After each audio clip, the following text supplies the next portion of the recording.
পিরোজপুরের নাজিপুর থেকে বৈঠাকাটা বাজার পর্যন্ত ১৭ কিলোমিটার সড়কের বেহাল দশা। বেশিরভাগ জায়গায় পিচ খোয়া উঠে গেছে অনেক আগেই, যার ফলে সৃষ্টি হয়েছে ছোট বড় অনেক গর্ত। প্রায়ই ঘটছে দুর্ঘটনা।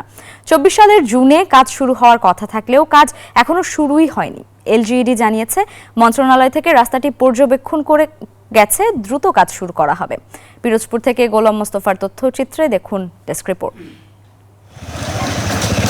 কোথাও ছোট বড় গর্ত, কোথাও আবার সড়কের চিহ্নটুকুও নেই। নদীর পাশ দিয়ে মালবাহী ট্রাক চলাচল করার কারণে কোনো কোনো স্থানে রাস্তা নদীতে বিলীন হওয়ার পথে। আর একটু বৃষ্টি হলেই দুর্ভোগ যেন চরমে পৌঁছে।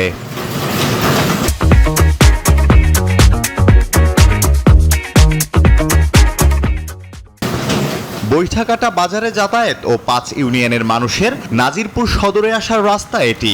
এই সড়ক দিয়ে প্রতিদিন কয়েক হাজার মানুষ এবং ছোট বড় কয়েক হাজার যানবাহন চলাচল করে।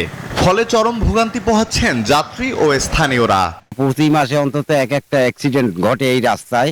এই রাস্তাটা খুব অসহায়ের ভিতরে আছি আমরা। এই যাত্রী নিয়ে চলাচলতি করতে পারি না, এমনি রোগী নিয়ে যাইতে পারি না। নাজিরপুর পর্যন্ত চলাচলতিতে যে দুর্ভোগ করতে আছি, এর সিনে আর কষ্টের আর কোনো শেষ সীমানা থাকে না।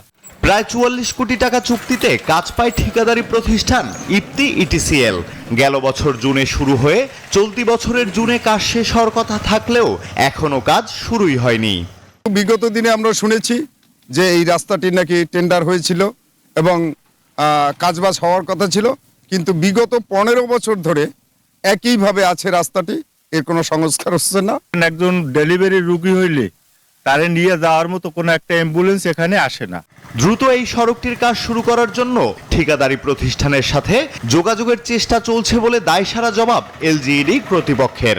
মেসার্স ইপ্তি ইটিসিএল প্রাইভেট লিমিটেড উনি এই কাজটি করবে, কিন্তু এই কাজটা যখনই আমাদের চুক্তি হয়েছে, চুক্তির পরে আমাদের এই কাজটি এখনো আমরা শুরু করতে পারিনি।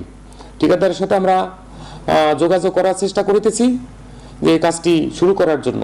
দ্রুত গুরুত্বপূর্ণ এই সড়কটি ঠিক করা না হলে বর্ষাকালে ভোগান্তি আরও চরমে পৌঁছাবে বলছেন স্থানীয়রা। Desk report, news 24।